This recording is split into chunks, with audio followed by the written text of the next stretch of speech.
Muchas gracias a Casa América por la invitación. Es un honor para mí estar acá. Muchas gracias a ustedes por su tiempo y por su interés en las neurociencias. Como pueden ver, mi acento es argentino, así que soy el único argentino de los tres expositores. En estos 20 minutos quiero contarles algunos avances de la neurociencia, de la toma de decisiones y de la creatividad. Nos gusta pensarnos seres racionales, seres lógicos, pero la mayor parte del tiempo vivimos en piloto automático. La vida es tomar decisiones. Vivimos tomando decisiones. Yo ahora estoy mirando a él o a ella, pensando qué dije para no repetirlo e imaginando qué voy a decir ahora. Fluyen las palabras. Permanentemente tomamos decisiones. Y no podríamos vivir tomando decisiones deliberadas, lógicas, analíticas. ¿Por qué? Porque para tomar decisiones lógicas, analíticas, deliberadas, necesitamos dos recursos con los que no contamos siempre. El primero es el recurso cognitivo. Nosotros tenemos recursos cognitivos limitados. Tomar decisiones requiere recursos cognitivos y nosotros tenemos recursos cognitivos limitados.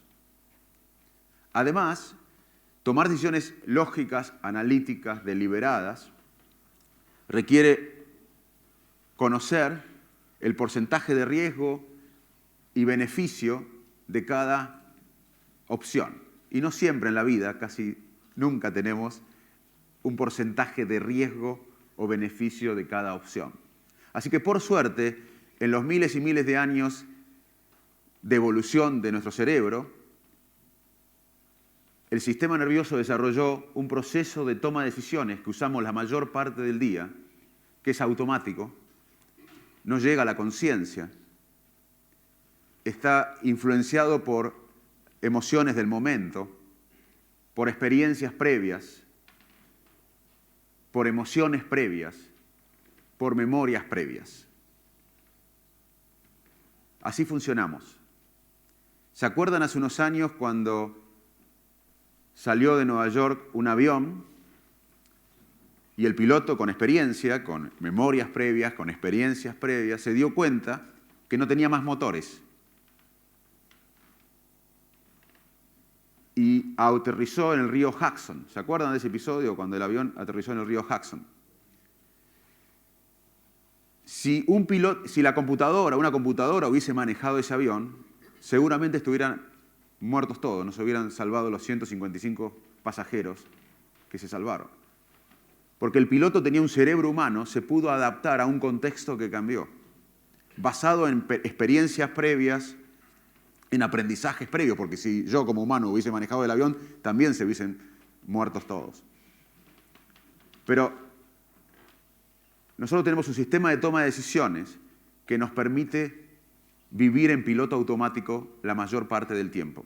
A veces somos lógicos, racionales, analíticos, pero la mayor parte del tiempo tenemos una decisión que es automática, que no llega a la conciencia, que está influida por la emoción del momento, por experiencias previas, por aprendizajes previas, por emociones previas y en un contexto en permanente cambio. También tomamos decisiones por las personas que nos rodean. Nuestra pareja, nuestra familia, nuestros vecinos, nuestros compañeros de trabajo, las personas con las que nos rodeamos, porque nosotros como humanos somos seres sociales. Las personas que nos rodeamos influyen en la manera que sentimos, pensamos y decidimos. Y nos producen sesgos. Varios sesgos son influidos por la gente que nos rodea.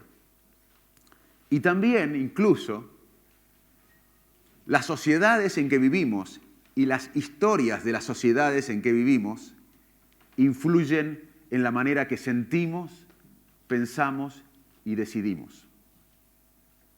Les cuento un ejemplo que me pasó a mí, para que vean cómo esto es cierto. Y cada uno de ustedes imagine situaciones en las que tienen sesgos por las sociedades en que viven, cómo piensan. Imagínense alguien que vivió yo ahora hace poco estuve en Cuba y hablaba con los jóvenes cubanos y con los adultos que vivieron la revolución. Y tienen dos sesgos totalmente diferentes de lo que pasó. Y del futuro y del mundo actual. Pero voy a contar una anécdota mía, personal. Esto no me lo contó nadie, lo viví yo. Yo crecí en un pueblo de Las Pampas que se llama Salto, en la provincia de Buenos Aires.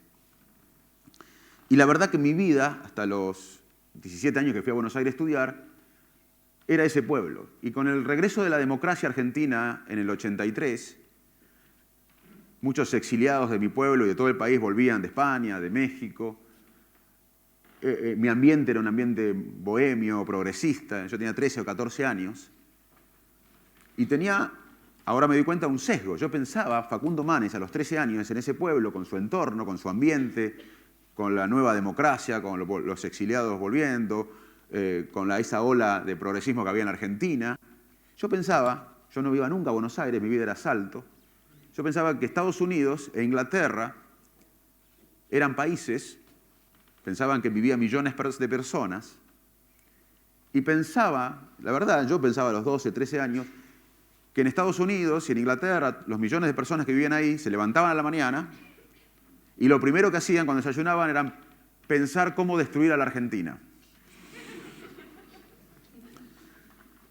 Después la vida me llevó a estudiar medicina, a hacer neurociencia, viví en Estados Unidos, trabajé en Estados Unidos, investigué, di clases en Estados Unidos, fui a Inglaterra, viví en Inglaterra, di clases, trabajé, investigué en Inglaterra. Me di cuenta que eran países que vivían millones de personas, que dormían, que se levantaban a la mañana, pero que ni conocían Argentina.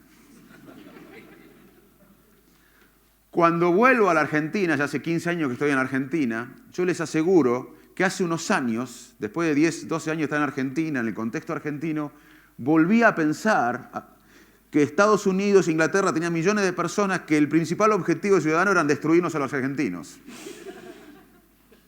Así que esta experiencia personal, que yo hago un poco en broma, habla de los sesgos que nos produce la gente que nos rodea y también las sociedades en que vivimos.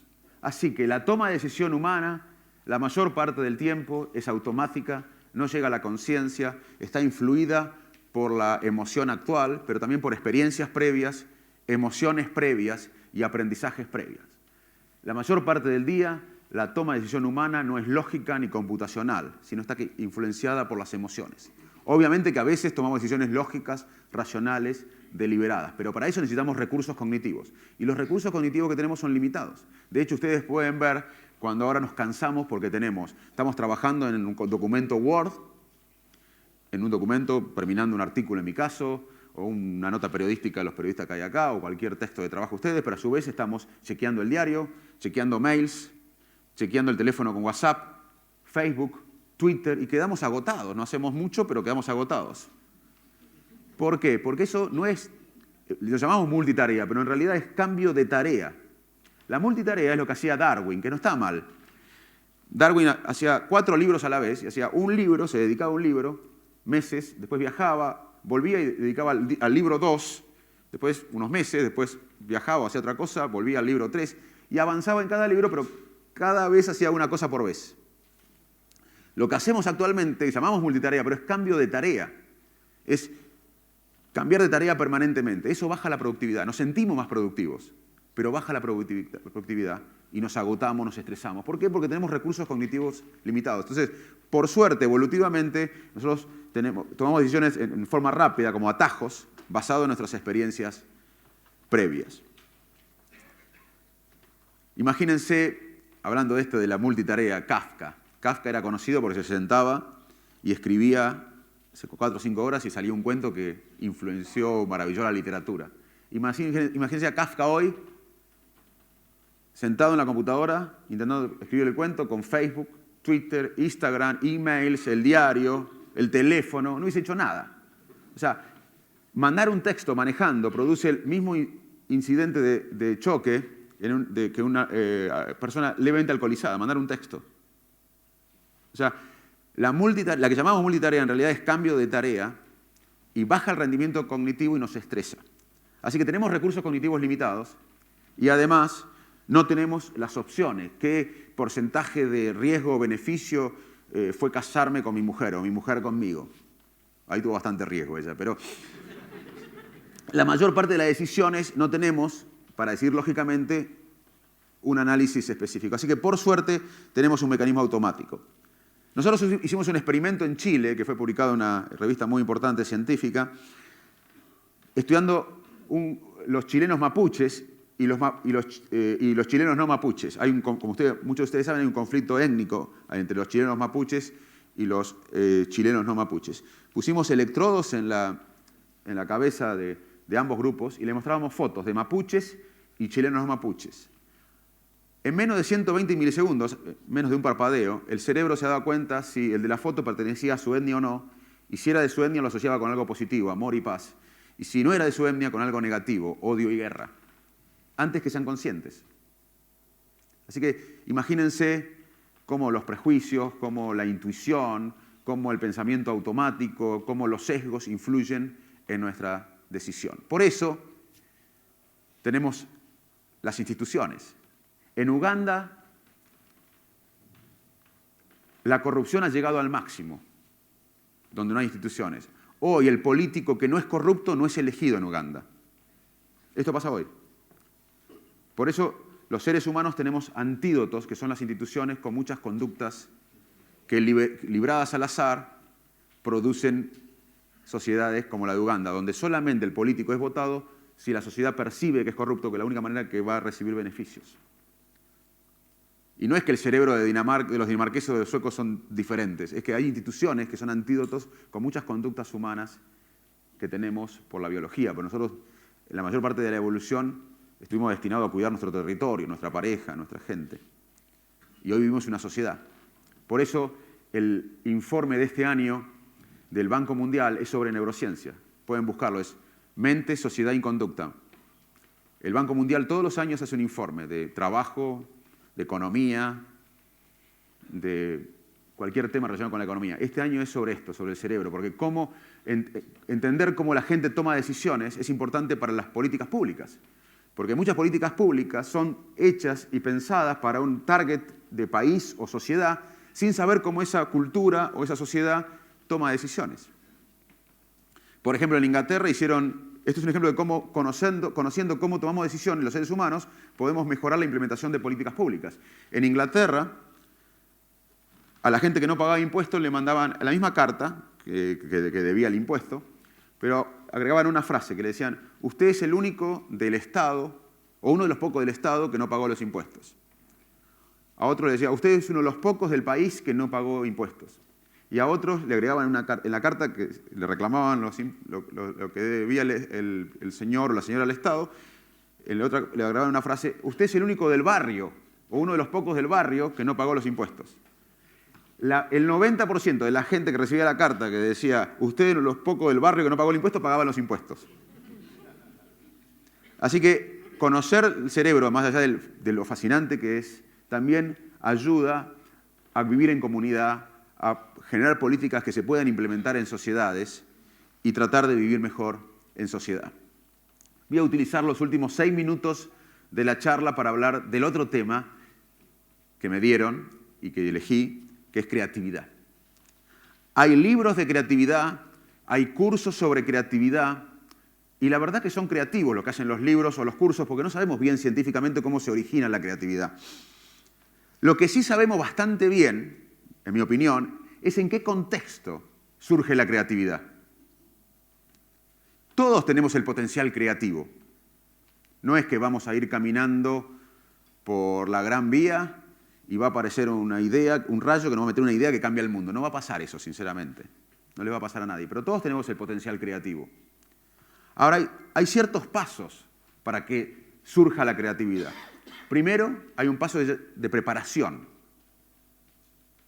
Necesitamos tiempo, puede requerir años esto, de preparación en un tema o en varios temas. Por ejemplo, en unos días yo voy a estar en mi consultorio en Buenos Aires viendo pacientes neurológicos y va a venir una persona que se le duerme el pie, se cae el párpado y tiene fiebre. Y seguramente ha visitado los mejores neurólogos del país y luego me viene a ver. Yo si no tuviera años de neurología, años de estudio de neurología, ni puedo empezar a imaginarme qué diagnóstico tiene. Primero tiene que haber una preparación que puede requerir años. Luego de tener la preparación, viene un periodo donde uno tiene que obsesionarse con el problema. Yo tengo que en algún momento tengo que enfocarme qué tiene esta persona, cuál es el diagnóstico de esta persona. Hay que tener un periodo de incubación. Primero preparación, que requiere años, luego de incubación. Y luego seguramente voy a tomar un café afuera de mi despacho y va a surgir. ¿No tendrá esto? Porque generalmente cuando estamos en off, relajados, o durmiendo, o entre dormidos, o en el sofá, se dispara el momento eureka, el momento ajá de creatividad. Pero además, para crear, hay que estar un poco loco. No mucho, pero un poco. Además, hay que estar preparado para equivocarse. Yo seguramente voy a pensar varios diagnósticos que no son, para luego acertar en uno o dar en la tecla. Y acá tenemos dos adversarios, que es la sociedad y la educación. La sociedad y la educación estigmatizan el error. Uy, te equivocaste. Uy, me voy a equivocar. Entonces la gente no se anima. Hay que equivocarse. Steve Jobs se equivocó muchas veces antes del iPad, antes del iPhone.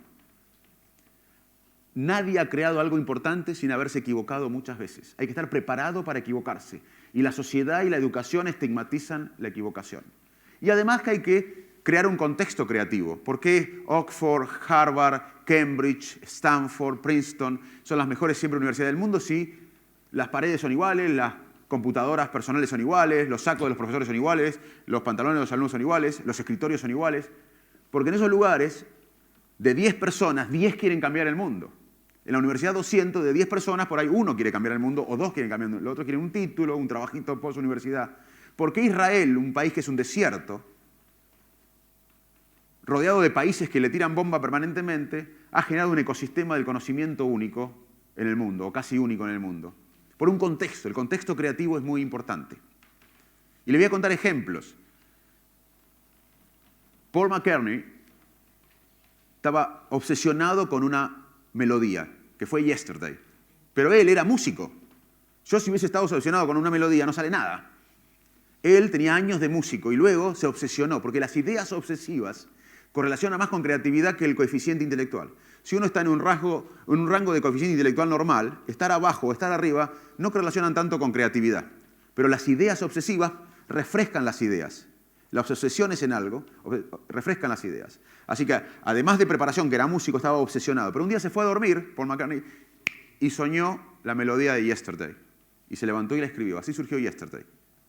Otro científico estaba obsesionado, que era físico, por la molécula de benceno. Pero era físico, tenía una preparación. Yo si hubiese estado obsesionado por la molécula de benceno, por ahí no sale nada. Y después, primero era físico, luego estaba obsesionado con esa pregunta, y luego fue a dormir y soñó que dos serpientes se enroscaban y dijo, debe ser de esta manera, y era así. Yo si sueño con dos serpientes que se enroscan no la relaciono para nada con la molécula de benceno.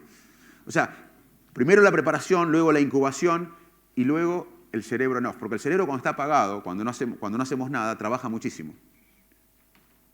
Por eso los chicos tienen que volver a tener aburrimiento, introspección, porque el cerebro cuando está en off, cuando no estamos haciendo nada, el cerebro tiene una red que se llama Default Network o red en reposo que procesa información que adquirimos cuando estamos atentos.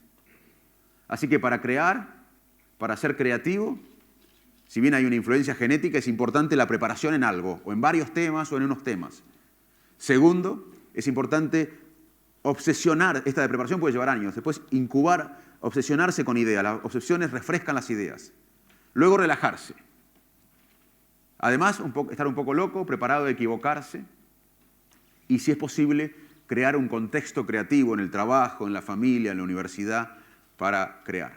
Pero lo último que quiero decir en los últimos 45 segundos que tengo es que el conocimiento en la actualidad se genera en equipo. Yo soy parte de un equipo, yo no estoy acá solo, por mi familia, por el portero que me abre la puerta todas las mañanas de mi casa, por mi secretaria, por los investigadores que tengo el honor de trabajar con ellos. Somos parte de un grupo colectivo. Nadie es único hoy. Ya no hay más Einstein, Pasteur. Todo lo que van a escuchar ahora es producto de equipos. Y hoy sabemos, se han analizado patentes y que es sinónimo de innovación y trabajos científicos, que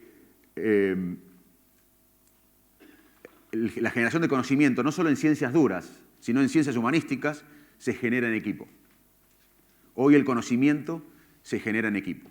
Y para terminar, quiero contarles una sola cosa más, que se analizó la producción científica de científicos de alto nivel, que producían mucho y otros que producían menos. Los que producían muchos eran todos buenos, pero algunos producían más y otros menos. Lo que diferenciaba es que los que producían muchos tenían lo que hacía Darwin, múltiples tareas. Tenían muchos proyectos, pero se dedicaban uno por vez. Los que producían menos se dedicaban a menos proyectos. Así que no está mal tener multitarea siempre que nos dediquemos a una cosa por vez. Muchas gracias.